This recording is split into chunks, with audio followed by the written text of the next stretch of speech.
Atenção nesse julgamento do STJ que pode mudar tudo se você tem uma ação contra o INSS. Tema 995 do STJ, entre coerência e data de ajuizamento da ação. Dr. Diego Henrique, vem comigo, vem entender isso aqui, pessoal. A jurisprudência está muito longe de fornecer todas as respostas sobre a correta aplicação do tema 995, que é normal. O precedente ele não traz uma norma justa, pronta e acabada. Então, assim como a regra a qual faz referência, o precedente é de observação obrigatória, só que ela não traz todas as hipóteses de aplicação da norma. Aí você fala, ué, doutor, mas que juridiquês é esse? O que está acontecendo? Pessoal, o problema é o seguinte. Primeira turma, por exemplo, do STJ definiu que quando a reafirmação de data de citação ocorrer para o momento anterior ao ajuizamento de uma ação previdenciária, uma ação contra o INSS, a data de entrada do requerimento deve ser fixada na data da citação válida e com ela os efeitos financeiros. Ou seja, isso aqui determina a partir de quando você vai ter o direito ao recebimento dos atrasados. Então, tem muito juridiquês? Tem, só que eu vou tentar simplificar aqui para vocês. Mas saiba que isso aqui influencia diretamente nos seus atrasados. Olha só, qual que é o problema disso? O segurado não tem como prever qual a extensão da procedência do pedido inicial da justiça. Por exemplo, você entra com uma ação requerendo lá o reconhecimento de um período especial. Só que às vezes, quando você entra, você não tem certeza de quanto tempo que o INSS vai reconhecer, né? De modo que seja possível saber se o preenchimento dos requisitos ocorrerá na DER, se o INSS vai reconhecer na data de entrada do requerimento, ou também ele vai reconhecer entre a conclusão do processo administrativo, ou demorou o processo administrativo, você entrou com a ação judicial, ou no curso da ação previdenciária, quando você já entrou com a ação contra o INSS. Então, pessoal, essa decisão representa um desestímulo ao esgotamento da via administrativa. Entenda que quanto mais tempo entre a data de entrada do requerimento, aquele seu primeiro pedido na via administrativa, e a data de ajuizamento da ação, maior a chance e ou probabilidade de reafirmação da DER. Então, o que é essa reafirmação da DER? Por que ela é tão ruim? Porque imagina que você entrou com um pedido no INSS em 2018. E aí, passou muito tempo, você não teve esse pedido procedente, só que, em vez de entrar com recurso administrativo, às vezes você está com medo, né? Justamente porque quanto maior o tempo entre esse primeiro requerimento e a data de ajuizamento, maior a chance de reafirmar essa DER. E qual que é o principal efeito negativo de reafirmar a DER, a data de entrada do requerimento? É que seus atrasados não vão contar de 2018, vão contar, por exemplo, de 2020, quando você entrou com a ação. E só aí você já perde 2 anos de atrasado, correção monetária e juros. Então, no contexto do recurso especial interposto pelo INSS, sobretudo da decisão monocrática, a orientação que acabou prevalecendo a partir do voto vista da ministra Regina Helena Costa representa uma vitória. A solução primeira apontava para a necessidade do segurado, depois de mais de 7 anos na justiça, retornar para a via administrativa. É isso mesmo que você leu. Então, nesse caso aqui, que vincula os outros, né? No primeiro momento, entendeu-se pela falta de interesse de agir em relação ao tempo posterior à data de entrada do requerimento. Em outras palavras, o segurado deveria ter atravessado um novo requerimento administrativo entre a data de entrada do requerimento, primeiro pedido lá no INSS, e a data de ajuizamento da ação. Ou seja, o INSS é que demora e queriam colocar a culpa no segurado, para variar.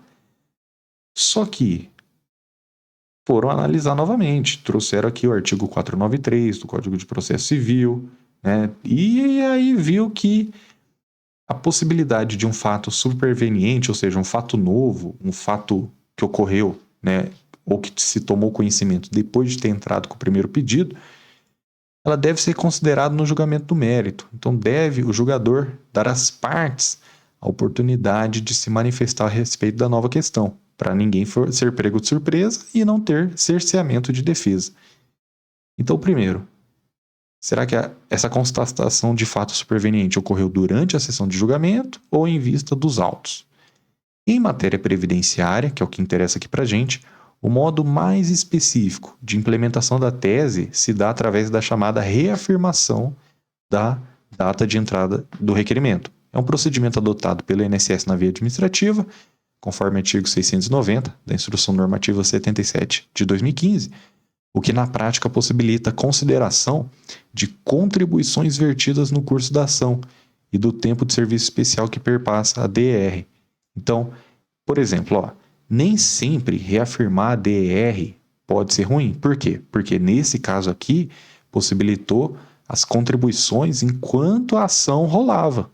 Vocês estão entendendo? Então, essas contribuições, por exemplo, você entrou com um pedido administrativo, demorou muito, depois você foi para a via judicial, e aí vai reafirmar a DER, aí você fala, mas eu vou perder os atrasados. Só que nesse caso, vai considerar as contribuições durante a ação, e também a ação e o tempo de serviço especial. Ou seja, isso vai melhorar os seus requisitos de tempo e valor para recebimento.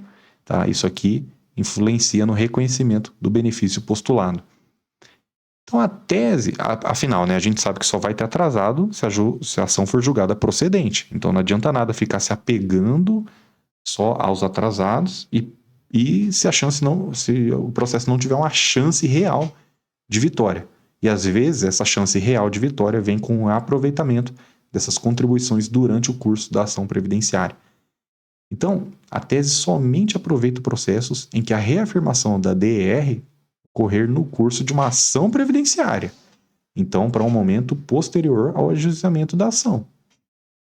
E aí, antes, o STJ, o TRF da 4ª Região, admitia somente até a data do ajuizamento da ação.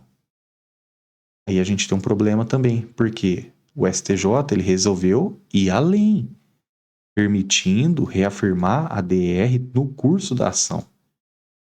Às vezes, você junta lá um documento essencial, ele reafirma a DER. Mas é o que eu falei. Você perde um pouco de atrasado, só que você ganha no êxito, na porcentagem de sucesso da ação. Não adianta nada você se apegar aos atrasados de um processo que vai ser julgado improcedente por falta de provas ou falta de contribuições. Então, antes era tudo ou nada, era na data da entrada da ação ou nada. Agora não. A STJ falou, não, pode ser durante o processo. É um pouco complicado? Só que o que você precisa entender é que isso representa, sim, uma vitória para os aposentados. E o INSS, olha aí, mais uma vez, foi até embargos, foi até tudo. Só que o STJ ele não só confirmou, como ele também disse, ele foi além, ele falou, isso é possível mesmo que não haja prévio pedido expresso na petição inicial. Por quê? Porque às vezes quando você entra com o processo, você não sabe quanto tempo vai demorar, até onde que o INSS vai, Então, o STJ falou, existindo pertinência temática com a causa de pedir, o juiz poderá reconhecer de ofício outro benefício previdenciário daquele requerido, bem como poderá determinar que seja reafirmada a DER. Então, às vezes, você entrou pedindo um determinado benefício, não conseguiu comprovar exatamente aqueles requisitos, mas conseguiu comprovar um outro. Então, você vai conseguir o reaproveitamento da ação e também a reafirmação da DER, para você não perder tudo. Bacana, né, pessoal? Então, assim, perde um pouquinho de um lado, dos atrasados, consegue do outro. E, olha só, o STJ, como corte cidadã, ele vem defendendo os aposentados, assim como foi na revisão da vida toda. Isso aqui é muito bom e é mais uma vitória para os aposentados. É claro que isso aqui, pessoal, olha aí, a reafirmação de DER não pode servir de pretexto para propositura de ações temerosas, entrar de qualquer jeito, só para... Não é assim. Por isso que você precisa juntar provas tanto quantos forem possíveis.